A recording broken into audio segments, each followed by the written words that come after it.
Very good morning to everyone. Thank you, ICN, for organizing this event, and thank you, Praveen Prashant, for asking me to come here and give my views on the Viksit Bharat, Viksit Gujarat at 2047. And I'm privileged to be here. The reason being, as we're talking, Gujarat makes it like almost 67%, 60% of petrochemical and chemical industry. So it is a big space for chemical industry. And since I belong to Indian chemical industry, it's my privilege to be here and talking to all of you. And thank you. So I was reading a report which came out 2 or 3 days before. It was by Chemixel, which is Export Council of India, and it was talking about Gujarat export percent is around 46 or 47%. So if you look at whole country, the chemical industry kind of concentrated in the Gujarat state. And another reason for me to be here was to learn how chemical industry, particularly in Gujarat, looking at sustainability and inclusivity. My first interaction with Praveen, I don't know whether Praveen remembers, was when he wanted to talk about women in chemical industry. I think, Praveen, things have not changed. And this is on all of us to think about it. How do we talk about inclusion of 50% of population of the country? So that was also another reason for me to be here. As we talk about the Indian chemical industry is a large and driving sector. It's ranked 6th globally in production. It is a major contributor to India's GDP with a current value of approximate, please don't quote the numbers, it's US dollar 220 billion and projected to reach US dollar 1 trillion by 2040. So all of us have been hearing these numbers. So what it shows is growth. So let's focus on we are in the growth trajectory. So it is important that we deliberate and see what is there for all of us and how do we navigate going forward. So a lot will be talked in next 2 days, the numbers and the possibilities. And I think ICN has covered very well. Praveen just explained the topics right from digitization to innovation and different sectors. So this will be discussed anyways. And since we are part of, we are exporting to the world, and it is crucial for the country's manufacturing industry that we direct and indirect industries which are kind of linked with us that we do sustainably.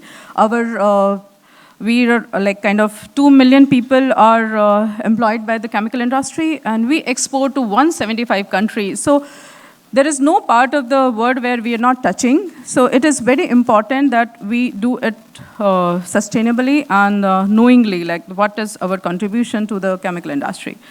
With a 6% share in the total export, India has to be taking that step and take the responsibility. So the numbers which I just spoke, they speak about itself. So we are in the growth trajectory. When we talk about the drivers, what I see the drivers are like Indian domestic demand itself and the changing behavior of consumer. Like consumer is looking forward that how can I make the life more better? There was a report by McKinsey some time back where it was talked about by 2040, we're going to be like growing at 7 to 10%. And we will be almost like, we'll triple our growth.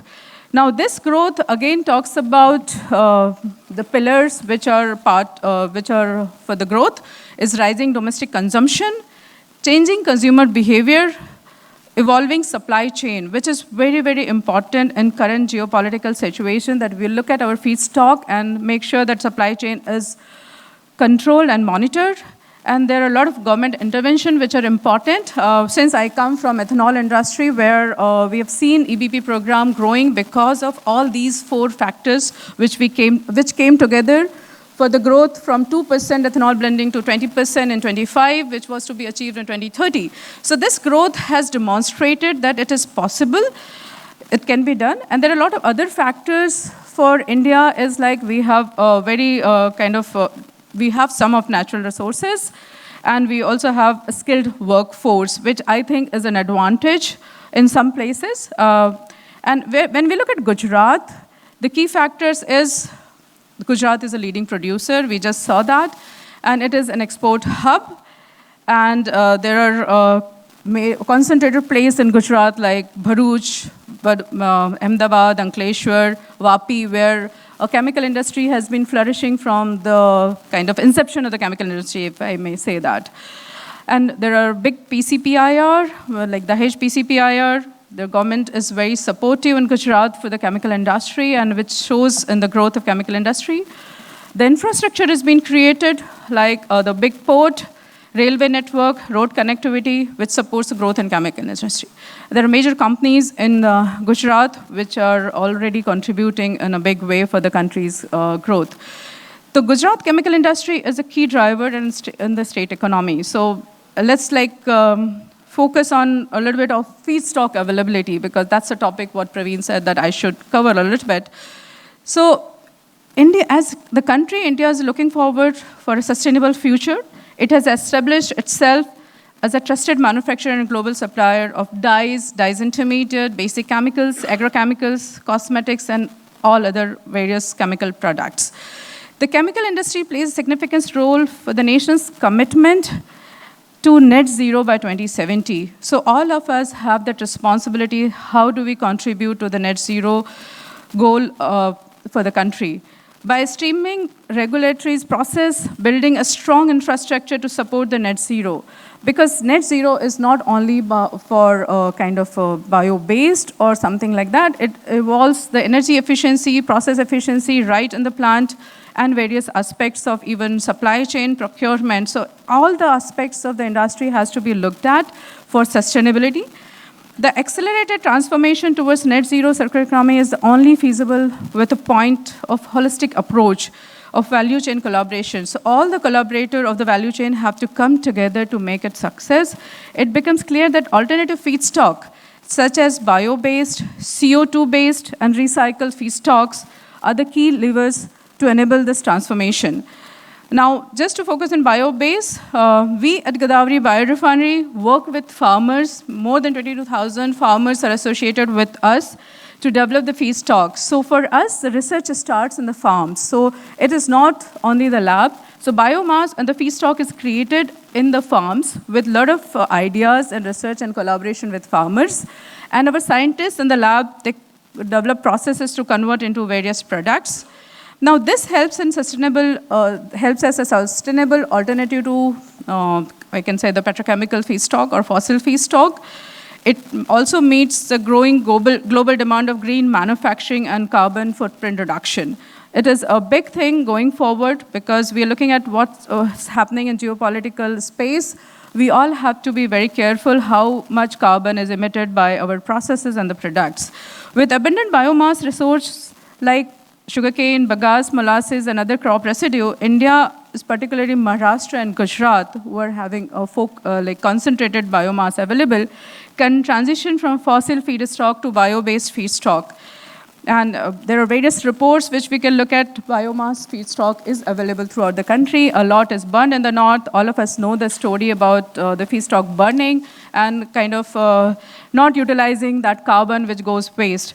These feedstocks can be converted into platform chemicals, green solvent, bioplastic, and fuels. And it also can support the circular low-carbon economy. Now, significant amount of other agricultural biomass residues are also available. So I think this is a good time when the industry looks back what can be done with this biomass. What I see are the major factors for sustainable biorefineries, what we do it, is availability of biomass. So that is a major factor. It has to be available. And their conversion technologies have to be more and more efficient to make sure that we are able to compete with fossil economy, where biorefineries are now just beginning, and the better refineries have taken so many years to come to the current phase of the development. And the market demand, because unless and until the customer and consumer are looking for the products which are bio-based or which are low CO2, this will not be this will not happen. Another aspect is government policies, and we have seen the success in ethanol blending program. So I have no reason to believe that it cannot be done. And there are many mid-sized companies who are looking at these aspects.